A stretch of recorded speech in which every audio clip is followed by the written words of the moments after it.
Others will be criticizing me. Others will be criticizing you. Others will be harder on myself. You'll never know how I truly have felt. Makes you wanna say, this thing really does suck ass. Makes you wanna say, even things from the past. Makes you wanna say, this is the worst thing I have seen. Makes you wanna say, what the fuck, Marine? What the fuck, Marine? What the fuck, Marine? What the fuck, Marine? What the fuck, Marine?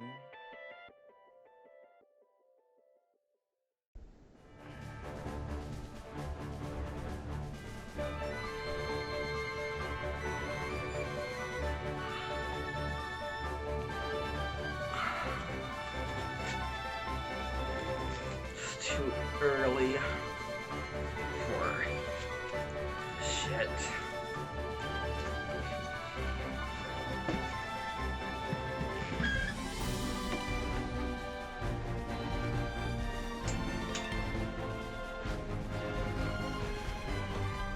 It's been a while since I saw my friends. If you'll remember last time, we were in the future of another dimension, and I plan to see them at some point.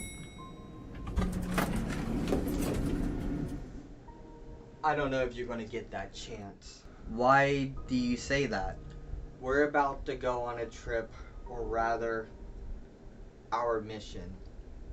Onyx did say something about that, but I don't know what that trip or mission is. You're just gonna have to accept that it's something important. Jeez, how many of you guys are gonna show up?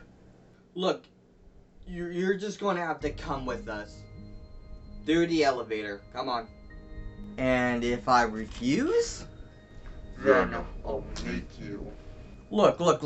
Let me see my friends first, at least, please. No. Now, get in. That's ridiculous. Look, I don't have time for this. I need you to come with me. Why? Look, Onyx, can you? Yes. You see, we have to leave. Fate has decided our path. I decide my own fate. Do you? This entire year, you have been taking orders from me. Why is this any different? Because the last time we went through there, we faced a fucking murderer. I had to do what I had to do to fix the timelines. A multiverse? Tonyverse. Now that's fucking stupid. It's true. The universes that revolve around you, your friends, your enemies, are ripping, tearing, shifting, and colliding. They're morphing into a false reality. The girl Onyx is obsessed over is more relevant now than ever. I'm not obsessed. You totally are. It's really bad, dude. I thought I had problems. Marineman seemed the most insane out of all of us until you time traveled and fell in love with her. Again. Wait. Again? You met her. She's like made you who you are today. Like, seriously. What are you talking about? Like, she spent time with you. She shared the most memorable moments of high school together. What?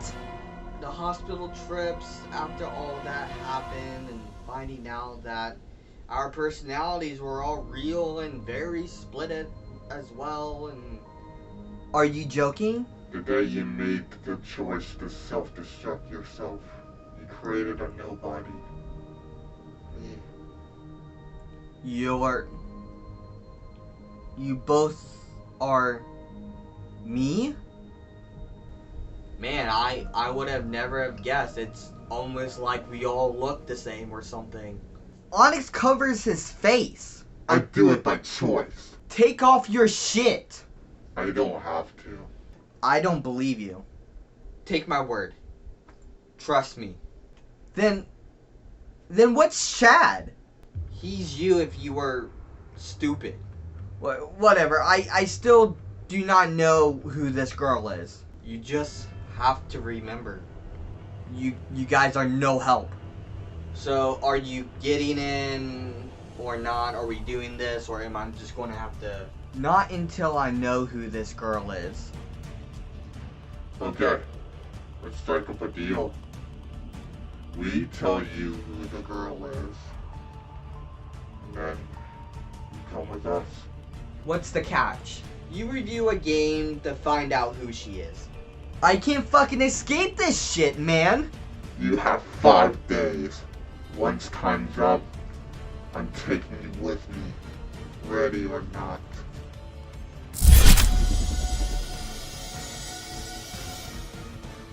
There's nothing stranger than life itself. That's your hint to know what game to review. I don't even know what game to review? 5 days, Marineman.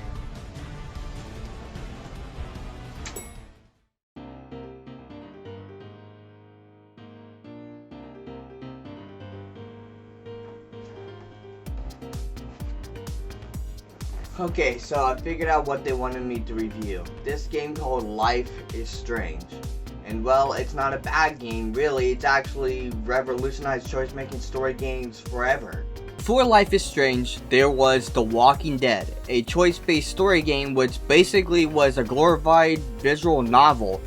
In the game, you made choices that changed how your journey went. Telltale's The Walking Dead released in 2012. I was in middle school when this game came out, and it was a hit. One of my favorite YouTubers at the time let's played the game, and the cool part was that every player had a different experience because they made different choices. When you watch PewDiePie, you watch a different story than if you watch Uberhacks or Nova. Telltale was the first to start this, and they went overboard. They released 13 games from 2012 to 2018. Like, what the fuck? This ended up making them go bankrupt. I mean, I would imagine pumping out 13 games in 7 years span would do that to a lone company, but if it was for Telltale, Life is Strange would not have existed. The first Life is Strange game released at the start of 2015. To put that into perspective, Telltale was releasing their Game of Thrones episodes during this time, their 5th choice-making game. So how did Life is Strange fare to the king of choice-making games? Well, surprisingly well, 3 million people bought it, and that gave them a chance to make a second one. But let's not get ahead of ourselves now. What makes Life is Strange different? Well, you get superpowers. And the best one, at least every person has wished for at least once in their lives, to turn back time. This garnered praise and mostly criticism. People said, what's the point of making choices if you could just redo it seconds later? But that's what made Life is Strange cool. It was different. It was exciting. Today though, we'll be looking at the remastered as well as the base game's experience.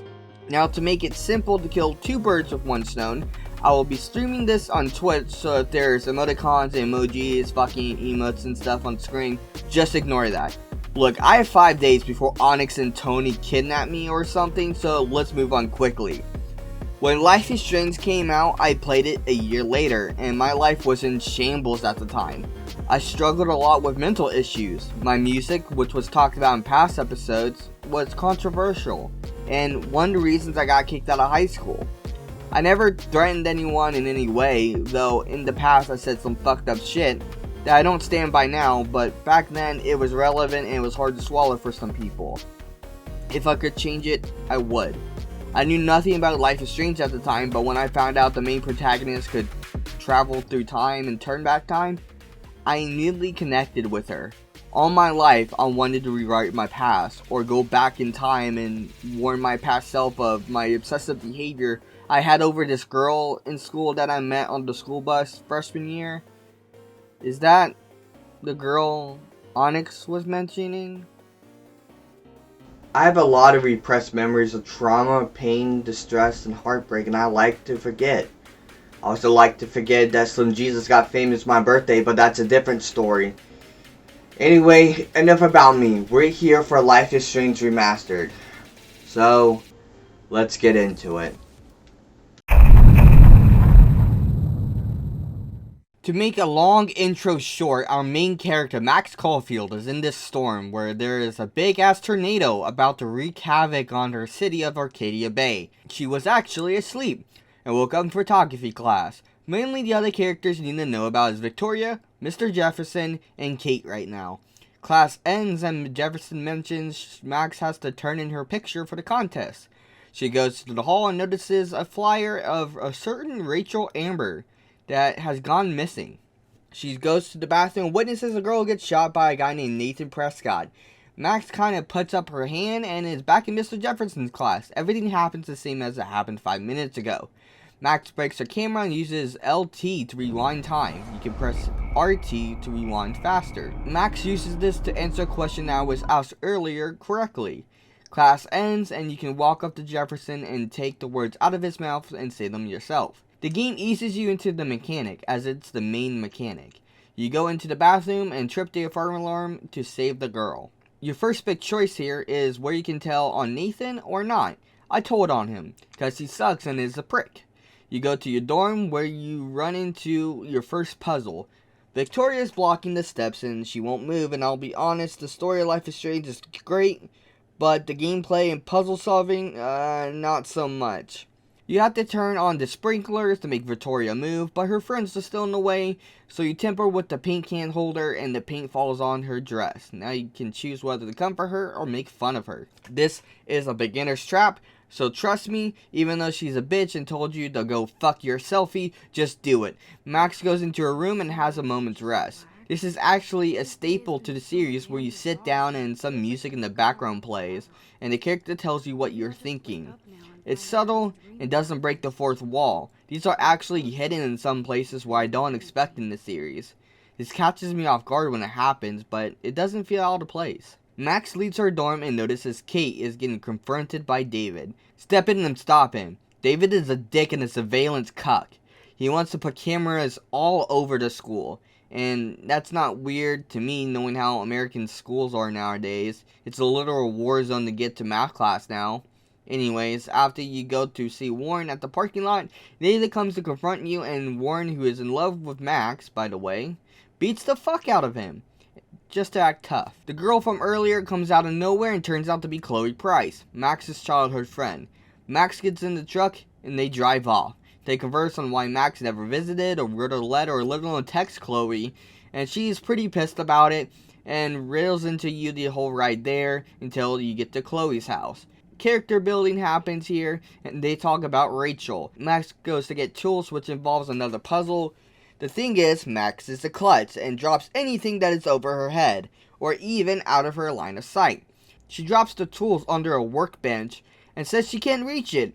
Just get on your hands and knees, Max. Just bend over. It's just under the thing. No, you have to set the cardboard box to catch the tools under the workbench and slide it back into the open. Like, really, what's the point? Just so you have to use the time travel mechanic? Like, I get it. That's the whole point of the game. But you telling me Max couldn't get the chair from the next room to get the tool? Doesn't seem like Max is a smart character or something. Or the game is very limiting. Or very forceful. Max tries to fix the camera but fails, and Chloe gives her dad's camera to her. Then they turn on some tunes, and oh no, his stepdad is home, and he's pissed for no reason. If you hide in the closet and stay in there, David... Oh yeah, I wish you'd leave, David Joyce. hits her. Like now! This lets you know that David's a real bad guy. They sneak out after David left and they go to the lighthouse. Max has another vision of the storm and finds a newspaper that says the dates of the storm, which is Friday, October 11th, only 4 days away. Max snaps back to reality and tries to convince Chloe that she has this vision and power to time travel. Chloe doesn't believe her until it starts snowing. I thought this was strange that they were freaking out that it was snowing in October, but I did some digging, and plus Chloe says it's 80 degrees, so snowing in the broad daylight as well.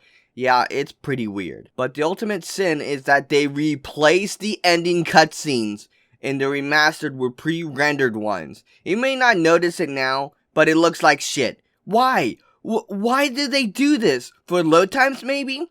This game is not next gen in hand, so I guess the quality looks like it's like 720p upscaled to 1080p. So like, what's the deal?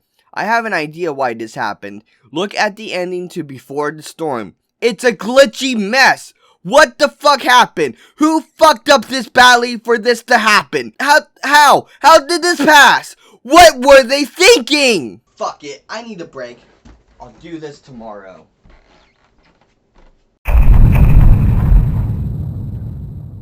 Okay, let's continue. Episode 2 opens up with a moment's rest, but let me go off at a tangent here. Let's Playing this series is a nightmare. This episode is blocked on my channel in Europe due to this intro song in this episode. Like, the big part of Life is Strange is its third-party music, and since the start, they stuck with it instead of making their own music. It's low-key a pain, and I'm starting to think it's lazy because they're in big parts of the series, such as Alex's cover of Creep by Radiohead. Instead of skipping the scene when copyrighted music is turned off, they just muted it, and you sit there in silence as Alex mouths the song. It's lazy, it's stupid. Life is Strange should have its own style, and find their own style of music. This is the only series I think has this problem. Metal Gear had an amazing original song for Snake Eater. Hell, Kevin Sherwood made 25 songs just for Call of Duty Zombies. That doesn't include remixes, remasters, or instrumentals. If one man can do that with a singer, why can't Life is Strange do that for their game? Sorry about that. It's a big deal to me. Max goes to the shower and we see Kate, and we talk to her and go into the shower. We then see Victoria has her with her friends and make Kate leave, and Victoria writes a link to a video where Kate is drugged and kissing people. Damn, Victoria, that's fucked up. How much of a shit human being do you have to be to film something like that? They leave and then I erase the link. We go back to the dorm and Nathan defiled our room. This is the result of telling on Nathan in the first episode. We meet up with Kate and we notice in her Bible that there's the quote highlighted. Matthew 11:28. Come to me, all you are weary and burdened, and I will give you rest. This is Kate's favorite quote. Write this down. Trust me. Just do it. We ask Kate about the video, and we can make a choice here to go to the police or look for more evidence. Tell her to go to the police. This makes Kate happy. You don't actually go to the police though. Anyways, you leave the dorm and get a text. This is a story mechanic that happens often just to add additional story and info in general and world building and stuff like that. Warren asks you out and I say no because Warren's a creep. You then go to the diner and meet up with Chloe's mom. And Chloe walks in and wants to talk about your powers. In a tedious and painful puzzle, you have to guess everything in Chloe's pockets and tell her the future to the exact detail, even having to mention a cockroach, the exact change, and cigarettes on her person to the time of her parking ticket. First time playthrough slows this down to a halt and destroys the story's pacing, just to double prove to Chloe that he has superpowers. Couldn't there be another way of proving this? Yeah. Think about it. In True Colors, Alex tells Ryan his thoughts since Alex has the power to feel other people's feelings, as if she's actually feeling them herself. She could basically read Ryan's mind and figure out his memories based on his feelings. Max could have just asked, I don't know, what's her favorite moment with Rachel? Like, what's Chloe's favorite moment with Rachel? Chloe tells her, Max rewinds time, and then boom, there's your proof. Because wouldn't she have known that unless Chloe had told her? No, this is just a sequence that's just too long, man. And it's fucking tedious as fuck. Before leaving the diner, take the call from Kate. Trust me. They go to the junkyard and Chloe wants to find some bottles so she can shoot them with David's gun. Oh yeah, I forgot to mention that. She stole David's gun. That's why he was pissed in episode 1. Now you go on to a collectathon to find these bottles. Without a walkthrough, this could take forever. Max again is a klutz and drops a bottle and then breaks it, forcing you to reverse time and find a box nearby to get to it.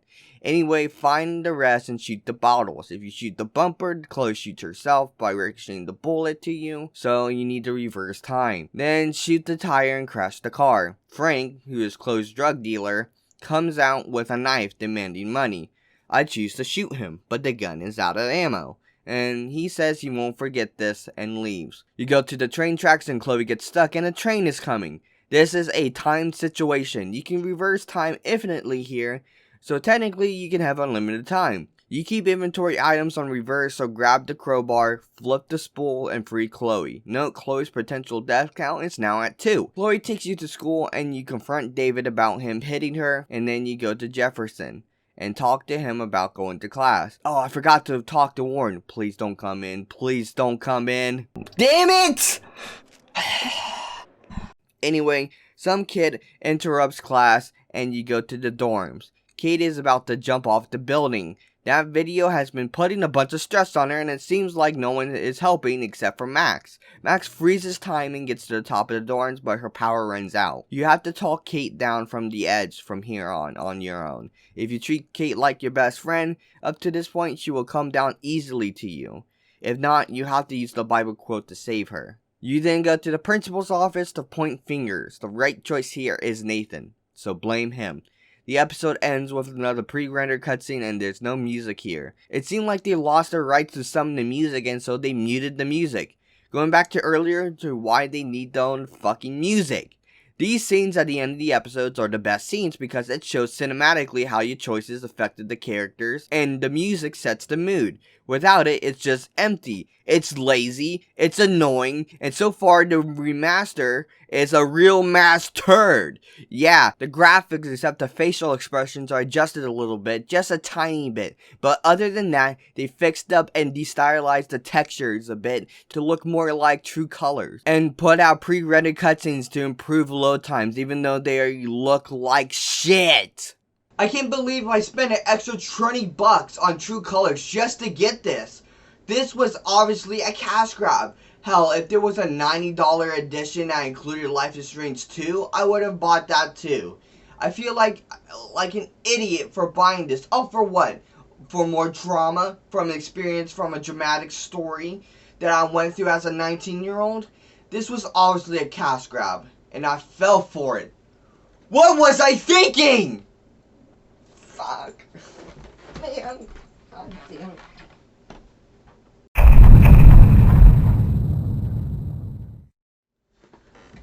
You know, when I started this, I was excited.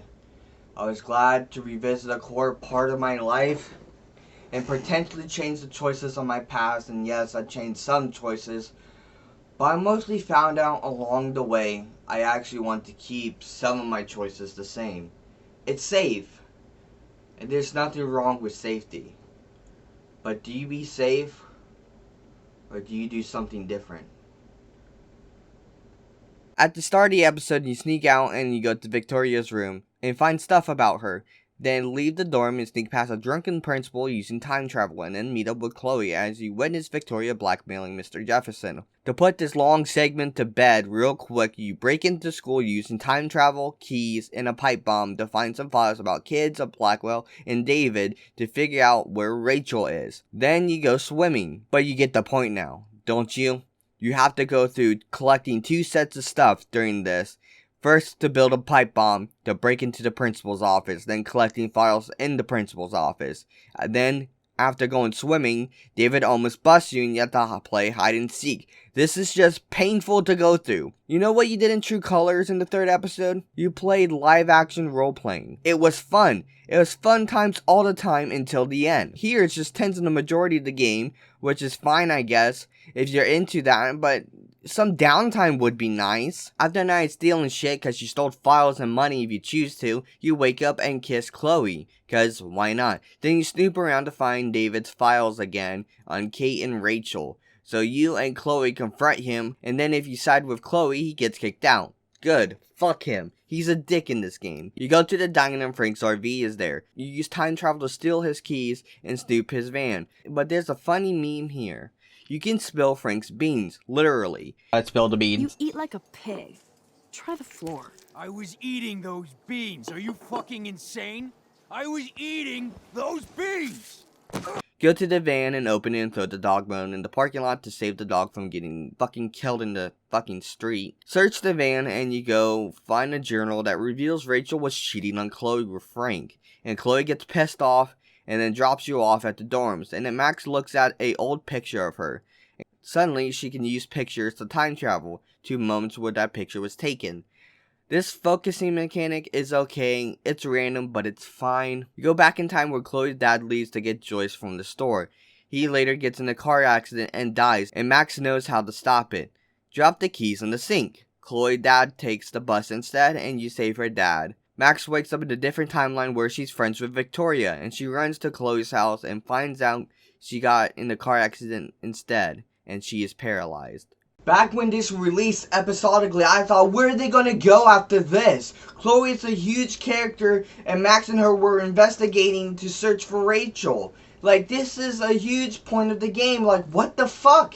Max also is now a foreigner in this reality. She doesn't know what's going on. Like, my mind is blown. I don't even know what to think of it. Fuck. I need to take a break for today. Jesus Christ.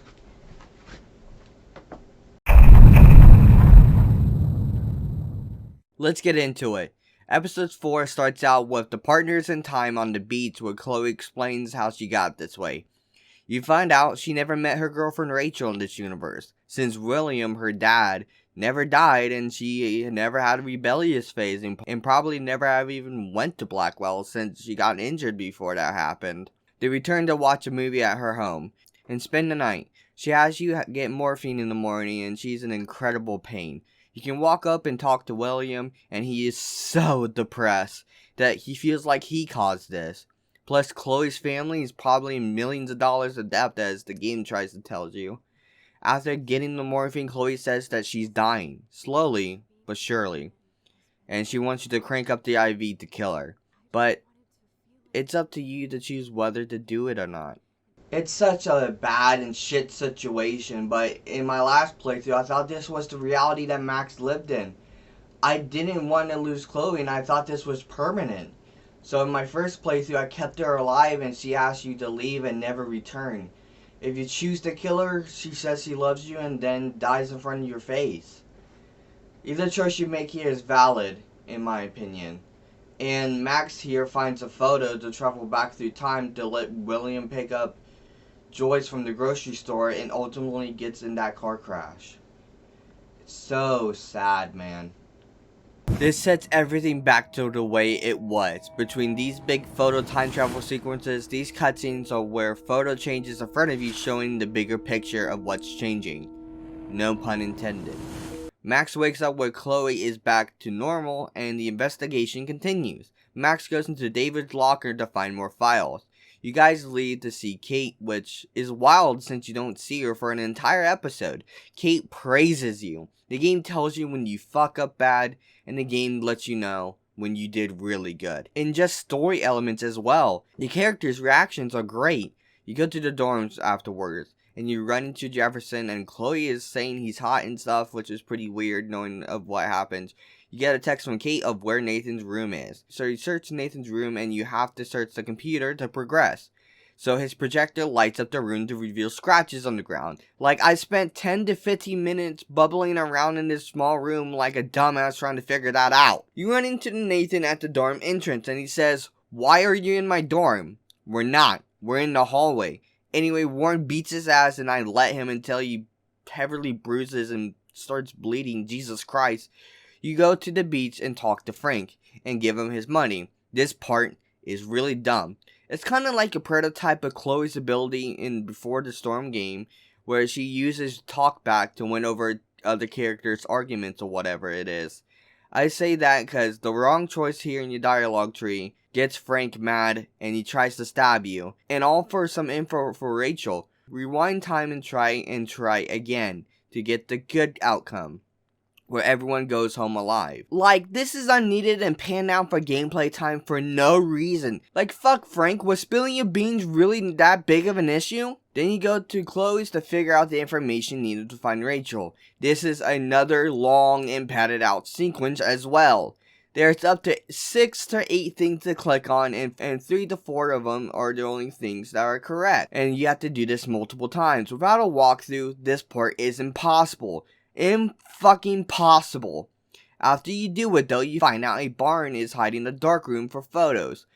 Do some puzzle solving and time travel stuff to get in, and you find pictures of drugged up Kate, Rachel, and the folder for Victoria. She's next, but you know where Rachel is. She's buried in the junkyard. You go there and confirm that she's dead. but Chloe is out for blood. So you go to the Vortex Club to find Nathan to kill him because you think he's behind this. Take a picture with Lauren, who's drunk, and then go into the club through time travel if you didn't get on the list, and warn Victoria. She actually believes me this playthrough. She wins the contest, then you go to the junkyard because Nathan texts you he's gonna get rid of the evidence. And Max gets drugged and Chloe gets killed again by Mr. Jefferson! Wow! What a twist! And a middle finger to all your hard work. What a shitload of fuck. I don't understand that Chloe has to die every episode. I know the butterfly effect and chaos theory and all that stupid shit. What the fuck does it matter? Why does it happen every time? Chloe dies twice this episode. Was it to make up for episode 3? Forget it. I'm going to bed.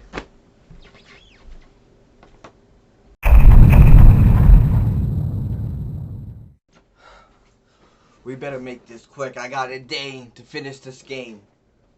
So let's not fuck around. First off, the last episode's the weakest gameplay wise. You wake up in the dark room and use a photo to time travel to a point where Mr. Jefferson's doing a monologue about his evil and gross plans and why he's doing this. You wake up back in the present and Victoria is here. You assure her that everything's gonna be okay. You photo time travel to a point where Mr. Jefferson's showing you a selfie you took at the beginning of the game, so you use that to time travel again to the beginning of the week.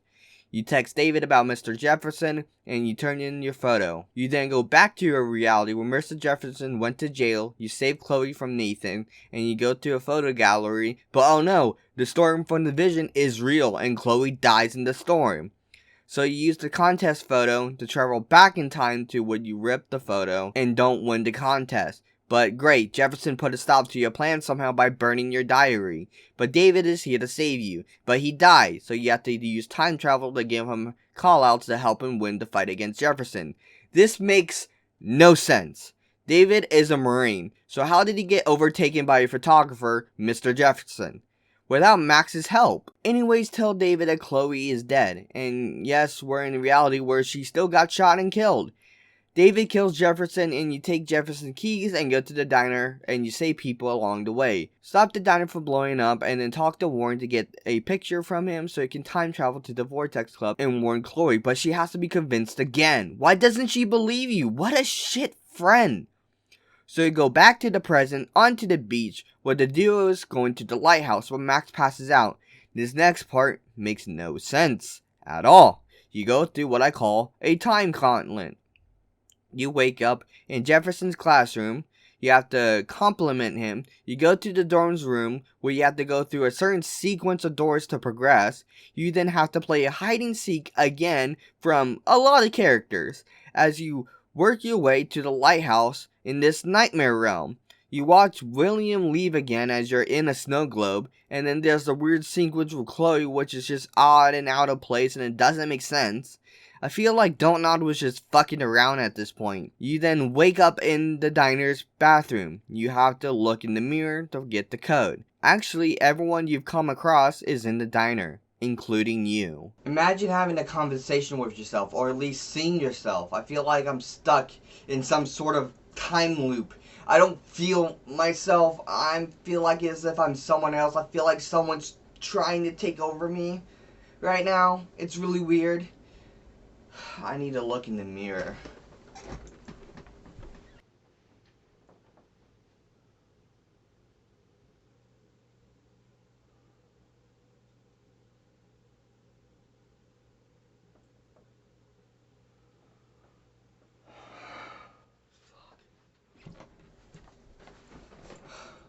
I need to finish this game. You talk with alternate Max and he blames you for everything. And I mean everything. Like the storm, Mr. Jefferson. Chloe walks in and says that's not true. You're currently surrounded by everyone in town in the diner. Keep this in mind. Next you go through this memory sequence with you and Chloe. The game is up to something. Max wakes up and Chloe says the storm is about to hit the city. The only way Max can stop it is by letting her die in the bathroom. It's up to the player. Sacrifice Chloe, or sacrifice Arcadia Bay. You know, I went through this game again for my first playthrough from playing in 2017, I chose to sacrifice Arcadia Bay. You know, all those people died. Joyce, Warren, Frank, and many others. But Chloe is just Max's best friend. It's selfish, but this was Max's first choice. She wanted to save Chloe, so why would she let Chloe die? I asked myself something.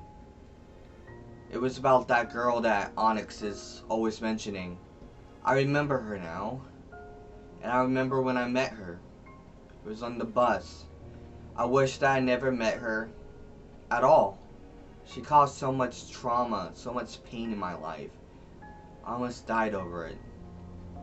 I nearly ended it all. Just for some girl who didn't care and quite frankly wanted nothing to do with me. So like, what would I do if I was in this situation to choose something like this? I chose to sit next to her, that girl, the same way Max chose to save Chloe that first time, with her power. Whether or not Max keeps her powers or not during this situation, I know saving Chloe is the right choice.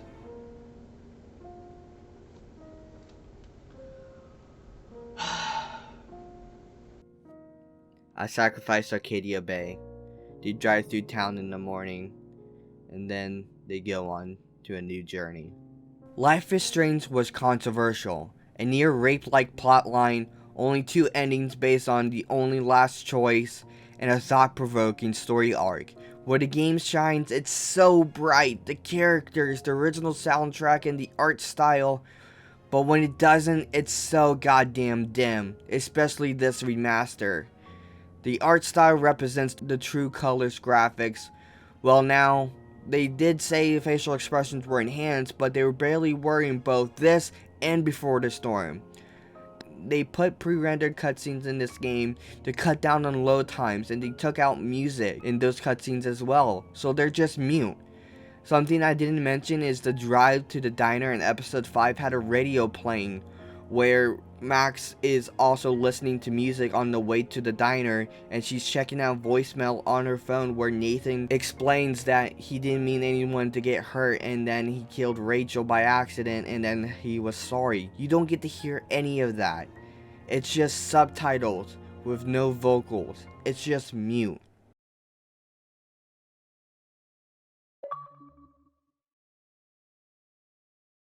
I can't believe that. The game in its original state was better. The copyrighted music is just a holdback for people who wants to record gameplay and let's play the game. And this remaster is just a soulless cash grab in this state.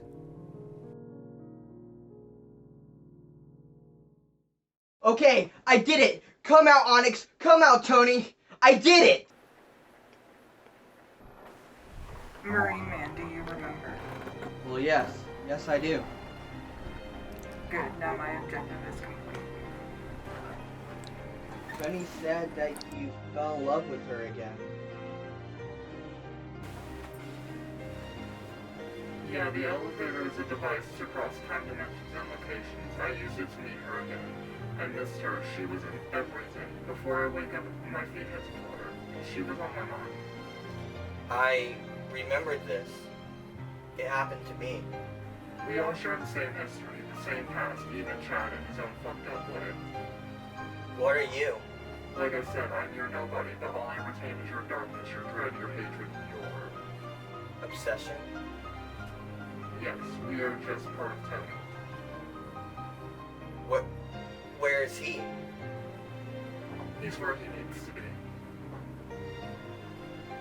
But Onyxt, we may be part of Tony, but that doesn't mean we're any less than our own people. I fought this obsession. I won. And Tony won. You can too. No, it's too late. What do you mean?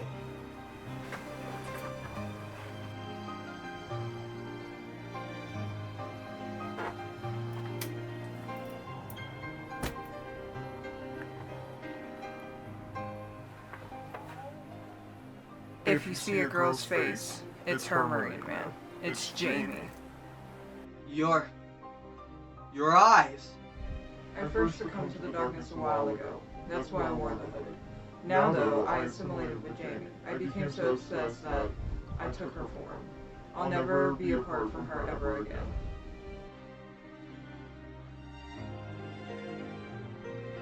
Onyx, what happened to Jamie?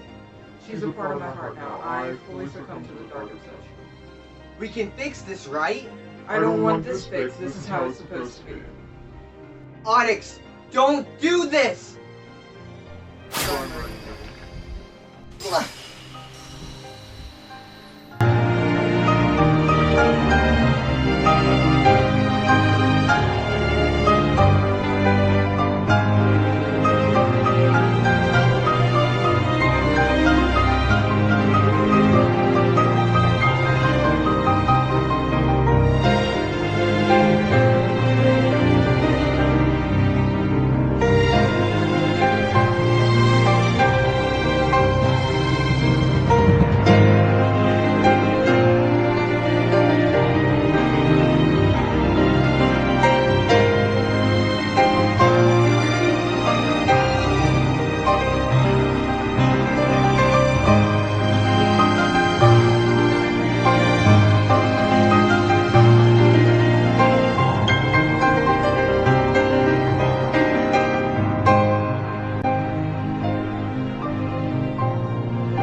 Even if you could fix this, it would mean that I wouldn't exist.